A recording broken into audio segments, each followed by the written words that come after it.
good morning. Morning. Battlefield 12, an anxious and worried mind. Who would like to read me this summary? Calvin. Eli, okay? Have you a goal, lady? Sure. No. Go for it. Anxiety and worry are both attacks on the mind intended to distract us from serving the Lord. But if we fully trust in God, we won't need to worry. We know that God will take care of all our problems. God wants us to have peace in our life. We can't worry and live in peace at the same time. Good. Enough? It's nice to say this, but it's been true of so much of my walk with the Lord that I've seriously struggled to trust Him. The fact that I've entertained doubts and fears that drew me away from the abundant life He offers filled me with much anxiety and dread. Shameful how I have sinned against the faithful one and by having unbelief. One thing that has helped me to walk away from negative thoughts was choosing to confess His word, even when it seemed to contradict my situation. For instance, praying that I was the righteousness of Christ Jesus, even while I was in crap condition. Another saving grace was surrounding my life with praise and worship. This got me out of the negative thinking and into His truth and powerful presence. Cool. This is all about being patient and trusting the process to receive the reward that God has got for each and every one of us. That we should not worry and be anxious about certain things like eating, clothing, or because He has given us examples that we worth more upon. He expresses the significance that we as beings are within, and the profound value of first seeking His kingdom before anything. Then will He bless us with our heart's desires. That we should learn to live and adjust to the moments of today, for tomorrow will take good care of itself. Cool. Sandy? It is absolutely impossible to worry and live in peace at the same time. We must learn to seek God's face. Life is to be lived here and now. Jesus did not worry, and we do not have to worry either. Oh. Okay. You cannot worry and have peace at the same time. What are you guys worried about today? I don't know if you ever know how anxious feels or what anxious feels like, but here's some things. So just to start the class with about what it feels like. It says anxiety feels different for everyone. You might experience some of the things listed below, and you might also have experiences or difficulties that aren't listed yet. Okay. So one of the effects of the body are churning feeling in the stomach, feeling lightheaded or dizzy, pins and needles, which I've never experienced. Can't be anxious at pins and needles. There's a lack of that. Weird. Feeling restless or unable to sit still.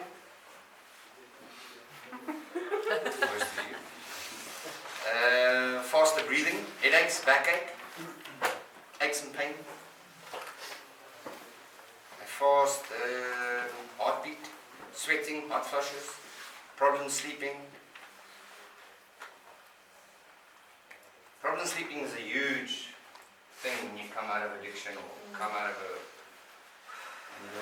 you know that deprivation of sleep is used as a torture in any situation. They deprive people of sleep. It's one of the worst kinds of torture that you can put on someone, is depriving them of sleep, because your mind plays so many tricks on you, and you can't think clearly, and you can't think straight, and you're worried and you're anxious about everything. But Jesus tells us, or God tells us, He brings joy in the morning. But I have to think, I don't want to sleep. So you can't. So yes, sleep is a huge factor in your recovery. Some people like to think, or take things for sleeping, and I was the same. I couldn't sleep without taking any pills. I thought I couldn't sleep without taking any pills. It took me about a week or two to realize that I can't sleep like a baby. I don't have any pills. But yeah, when you get there. Grinding of your teeth, especially at night. I slept in a room with a guy who grinded his teeth so badly that it woke me up. And in the morning, he couldn't remember. He almost had no teeth. literally crunching on his teeth woke me up. It's bad. Anxious in your dreams. So imagine how you wake up in the mornings when you go through that kind of agony and anxious things in your mind. When you sleep, what do you feel like when you wake up? But this is all most of it self-induced. Most of it. Anxious, worried about stuff that you can't fix, and now you're young, you can't fix it. Let's just get something straight just off the bat that whatever you are worried about now, you didn't sort out when you were home. Nothing's different. There's still that worry there, even if you were there. It was even worse because you were there. But that worry is still there, even though you were. You just taken out the worries and things that will sort themselves out. Will sort themselves out. They always do. The people that love you and care for you, they sort things out. There's nothing for you to be. If you are here, it's a huge decision for people to send their family members and loved ones. It's not there. Well, some of you get plucked very quickly. But things are in place, man. Things are in place. People are sorting some stuff out. They're getting some odd phone calls here and there about some stuff that you still owe, blah, blah, blah. Maybe they still find some stuff in your room. But there's nothing really to be anxious about except that you leave here. Make sure that you're as solid as you possibly can be. As solid as you can be.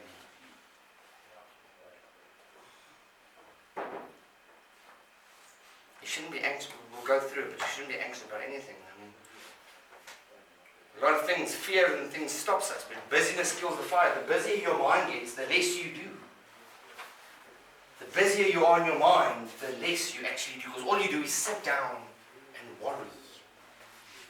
And it doesn't change in what changes something? Yes. Has worry ever helped you solve a situation? No. What does it do? It steals your energy. No, it sucks you dry. Sucks you dry. Yes, and people with a background like ours, we're sensitive, bro. But hey. Sensitive. And you get, if you just come out of addiction, you get offended very quickly, bro, and you're worried about a lot of things, and you must go be a big dad, and you must go be a mom, and you must be a daughter, and oh my word, I can't do that from here. The sad thing is they probably have some peace, because you're here. It's the truth. It's the truth. You know that my family, they were so worried. They didn't even take me for a weekend while I was there. They took me out for a day. They slept in Friesburg for the weekend, but they took me out for Saturday afternoon and Sunday afternoon. Because they were flipping scary, bro. They were not lekker.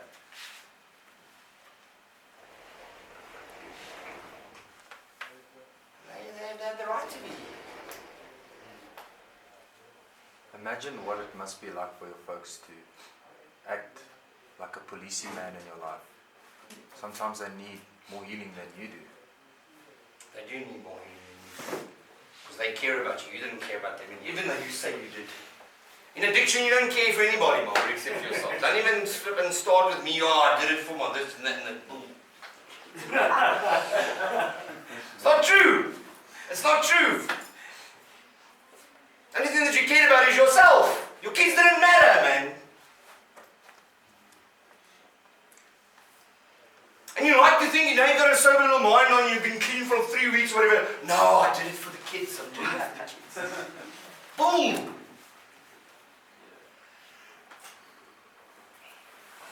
You were at home and you didn't pay any attention to them.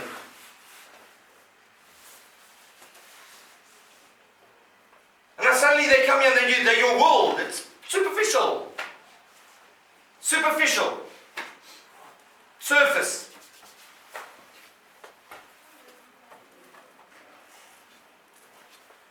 They are anxious and worried, Margaret.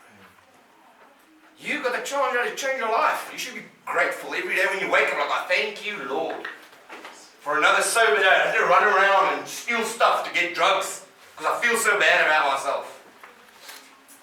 Made some trouble again last night. I have to run away from these guys again. It's true, man.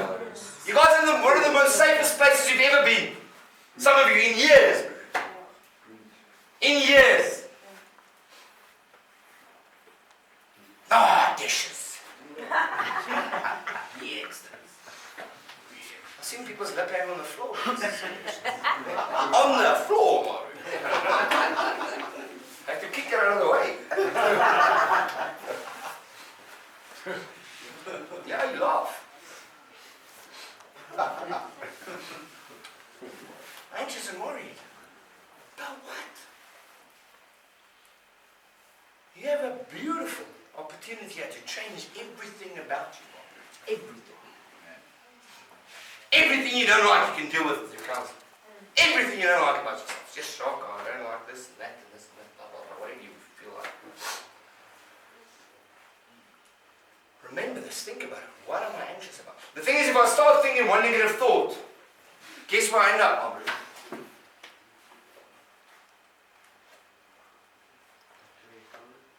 No, not even that. I end up flipping, I think myself, I'm in a crack house.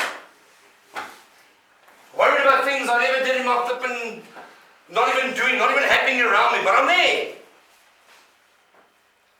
Then I lose the whole day. Think about nothing except negative stuff and I'll hate it and all this kind of, you lose the whole day. That's what the devil steals from you while you're here, is time. You think 6 months is a long time? Wait.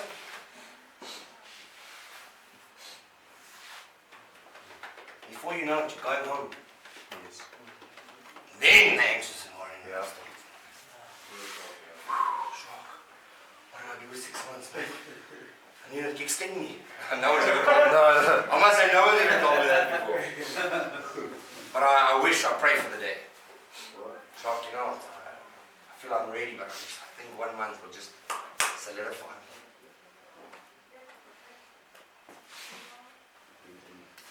How about that day? Even though you get 70,000 thoughts a day, between 50 and 70,000 thoughts a day. 80% of them are negative. 80% of them are the same thoughts I just did. It's whacker. So that means 20% of your thoughts going through your head daily is of good stuff. And I believe when you come out of addiction, nothing in your head is good. But you want to make a decision like, oh, I don't feel good, I have to go. No, Jacques, no. Not a good place, this. I'm sorry, this is not for me. Not for me, it's orange. Can't stay here. I've had some whack stuff, Margaret. People in huge denial, entitled about where they think they should fit in.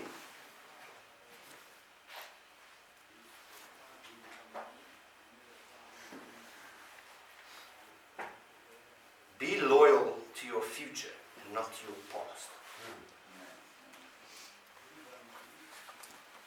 And think about your past that much. You've made huge mistakes, and we all have.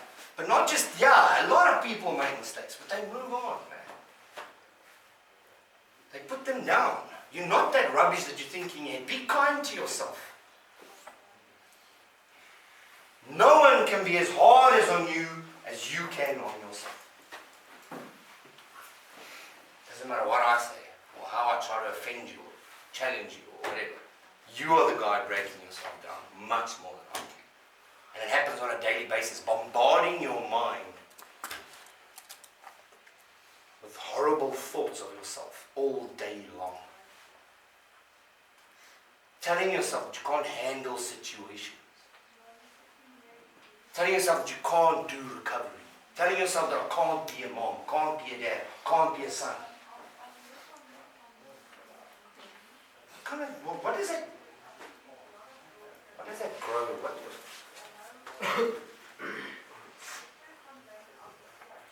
Before you know it, you've lost a week on something that's so stupid. You know, I've in my time, I've comes to a lot of things, but every time I have to start something, it's really, really hard. And that's like that for everybody. You have to start something. You have to eat the veg to get the pudding.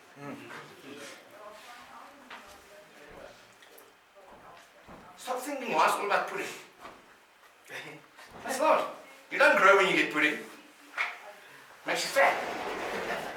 But the veg makes you strong.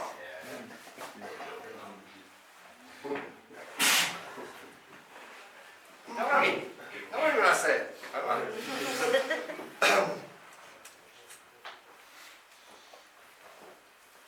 You are doing better than you think. Always. That's the truth. You are doing better than you think.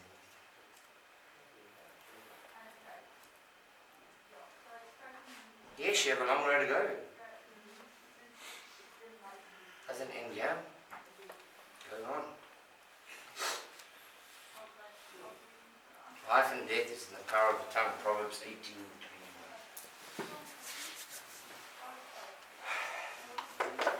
This is a huge thing for me. I like to speak life.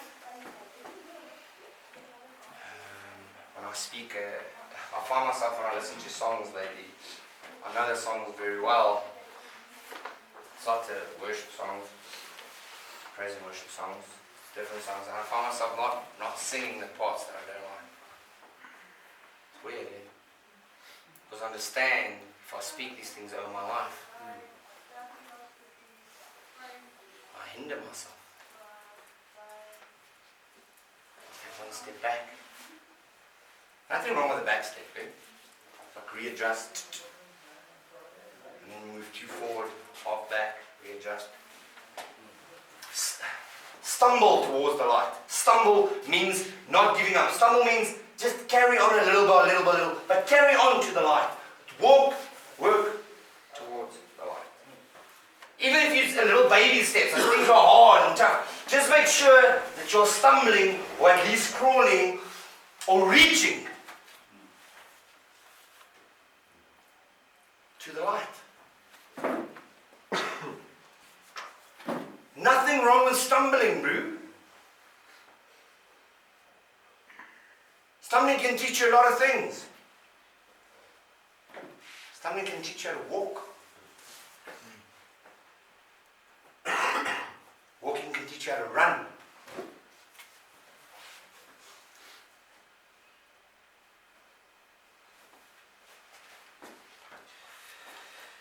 Okay, Tony Joyce.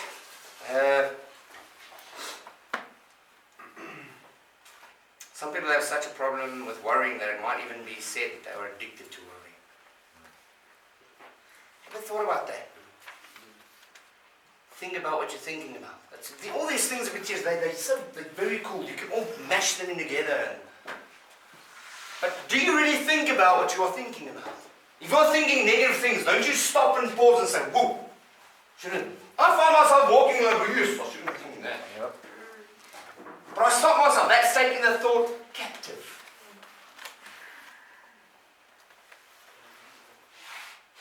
But if you run with it, where will you end up?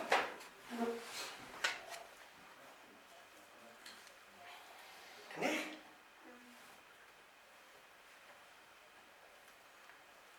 Think kind things, man. Think of love and kindness and happiness. And you have a chance to change your life. Focus on those things, bro.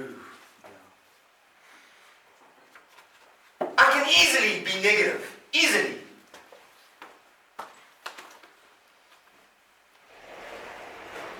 It's the other thing. Things from God are difficult, man.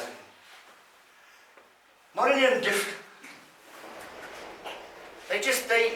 Your flesh doesn't want you to be anything else except fleshly. Things of God are peace.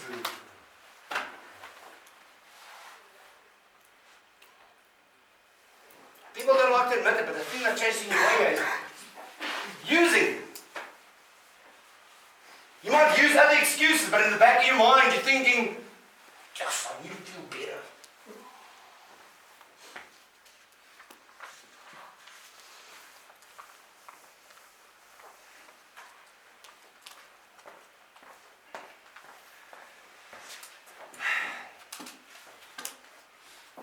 If they don't have something to worry about, they don't worry about, they'll worry over someone else's situation. Worry about someone else's situation. Oh, I can't be here. What about my family, man? Can't pay that much money for me to be here. How are they affording it? Not thank God that they can find somewhere the money for paying me to be here. No, I can't be here. I don't know the way. Hey, man, it's not your money, man. It's not yours. You come into this.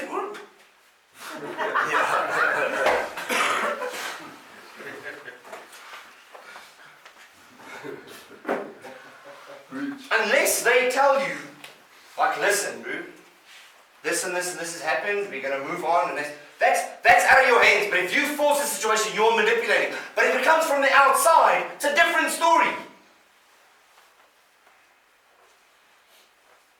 It's all factors and things that come into play and those kind of things. But you can't worry about those things. If outside situations happen, then they happen. But you can't control them from here.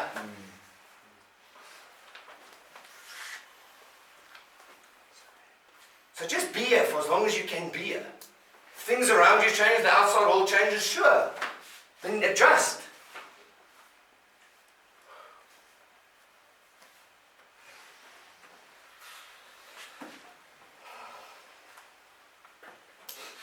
Because I was constantly worrying about something, I never enjoyed the peace that Jesus died for me to have. I never felt that kind of peace.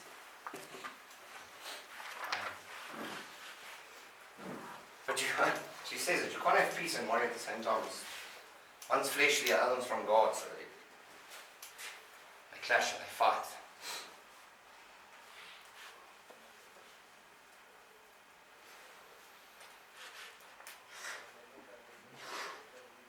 What are you anxious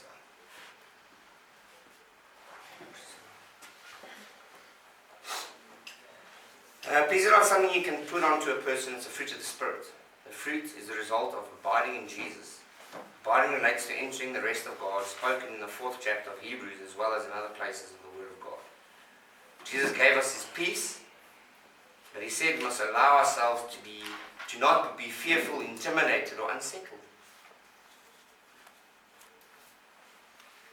The main word here is, in that little piece of scripture is, He said we must not allow ourselves. Not allow ourselves to be fearful, intimidated, and unsettled. Which means that you have the power to. You have the power to unsettle yourself. You have the power to make yourself nervous. You have the power to make yourself fearful. But the opposite's also true.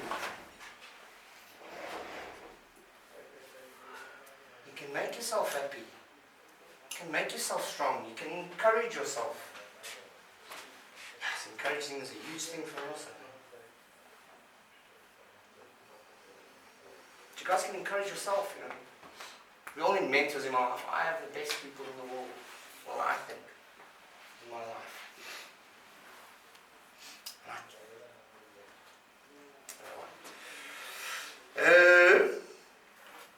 We can choose to be peaceful by choosing to think the things that promote peace rather than things that open the door to worry and anxiety.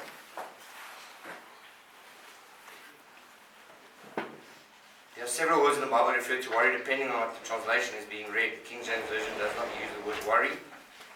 It uses fret not. Other sample phrases used to warn against worry, take no thought. Be careful for nothing. Anyway, worry is definitely an attack from Satan upon the mind. So we've learned so far that worrying and anxiety is not from God. Okay, and we heard peace and fruits of the Spirit are from God. Eh? There are certain things that the believer is instructed to do with his mind. And then he wants them to make sure that they are never done. What does the devil not want you to do while you're here? Recover. What does he keep your mind busy with? All kinds of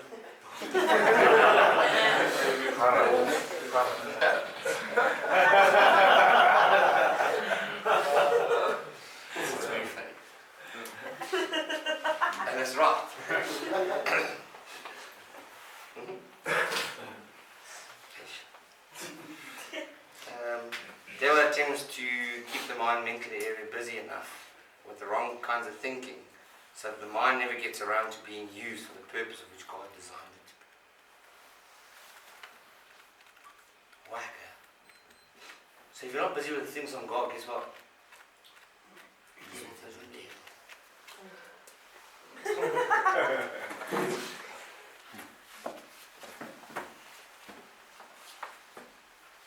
You're with the devil. Joyce.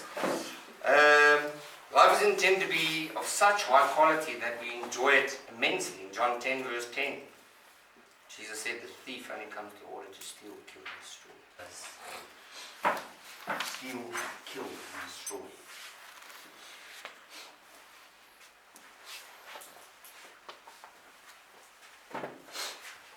Only. Only. Nothing else. Yes, man, there's a... Oh, I'm going to go off track there, just give me a sec. I took it, obviously, a couple of trips with Lucas now.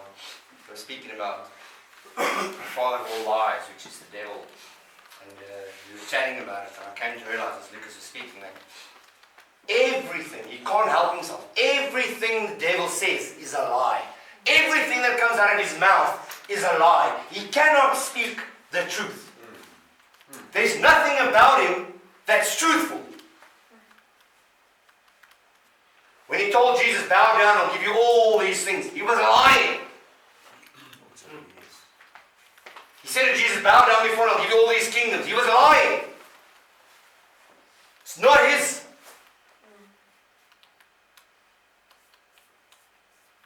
Nothing that he says is the truth. It's his nature.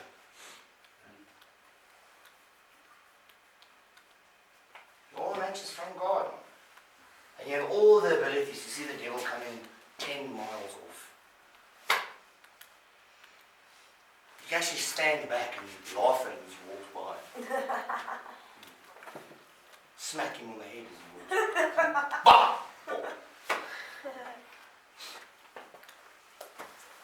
He has such a great authority which he was walking in. He had massive authority. Just walking. I've met some people that walk into a room, bro. I feel like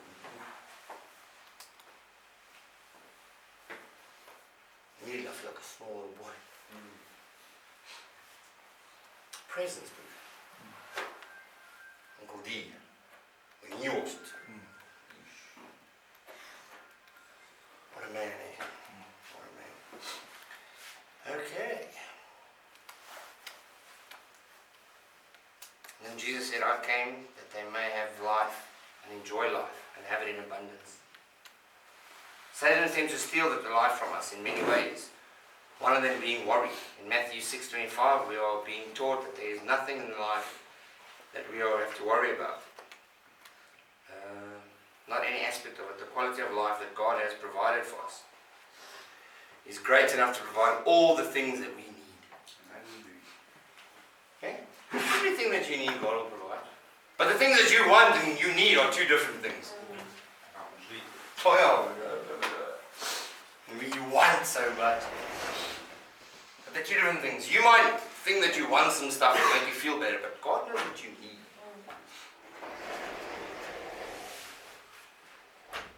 That's what you need.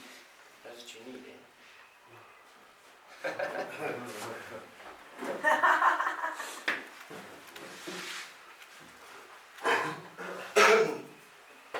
I think Satan sends out demons whose job is to do nothing but to repeat the phrase in the believer's mind and ear all day long. What are we going to do is the phrase. What are we going to do? What am I going to do if this doesn't work? What am I going to do if that doesn't work? What am I going to do if this doesn't work? What am I going to do that? What if you don't recover? What if you don't relapse? What if I do? Days might disappear when you have that kind of thinking. You've got to be present here. Present.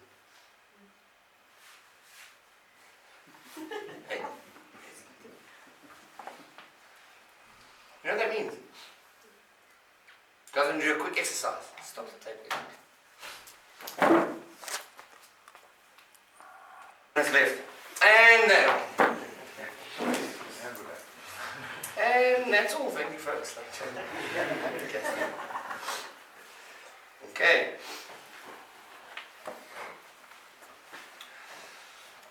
They fire off difficult questions, and the believer wastes his precious time attempting to come up with answers that they don't have. How can you? That's a weird thing, but we all do that. We ponder about things we don't have the answer for. Where does God come from? Was he in the beginning? He says he was. Who was he? What was happening? Was there nothing? Was it black? Was God black? These are the things we keep ourselves busy with. It's got no point, takes us nowhere, and we ponder about these things. So how's big space? Space is big, we're just small. What's happening? If we know those questions, it wouldn't make God God. Yes. God says we put him in a box. Put him in things, we put him like he's much bigger than you can think, bro. Much more amazing than you can ever imagine. Loves you much more than you would ever think. And the God we serve doesn't fit in a box. Doesn't answer to you. He protects you and guides you and loves you like a flippin' dad. A huge, mighty, creator of the earth and heavens dad. And he's strong, bro. Speaks and stuff like that. Huh? That's heavy, bro. Just imagine it. Black hole. Sun. Earth. Day bar, night bar, stars. Hey, imagine that stuff like you do. It's my dad. I know.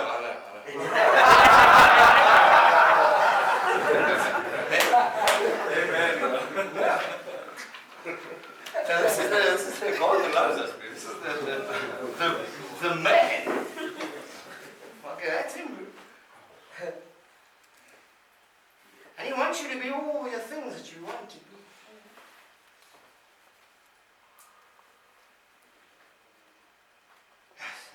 It's just something else, man. And he cares what you think and what you're going through. He cares about it. He cares about it. He cares about it. Hurts when you. He's also sad when you're sad.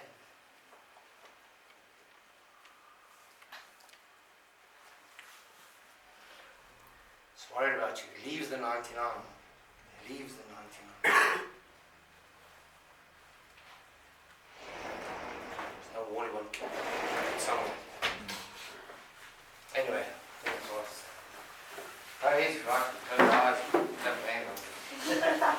Oh God, thank you, Lord, for I lift up everyone in this room to you, Father. I pray that you guide them and love them and lead them in ways that they understand. I pray that you stop all the worrying and the anxiousness in their minds and their hearts. I pray that you bring your peace over them, Father. Let it fall over them. Now, I pray that you just love them like only you can, Father. I pray that you make them strong and courageous. Give them the desires of their heart if it's in line with your will, Father. Thank you for loving us. All of this is for you. I've got nothing else. All of this is for you. I pray this in Jesus' name. Amen. Amen.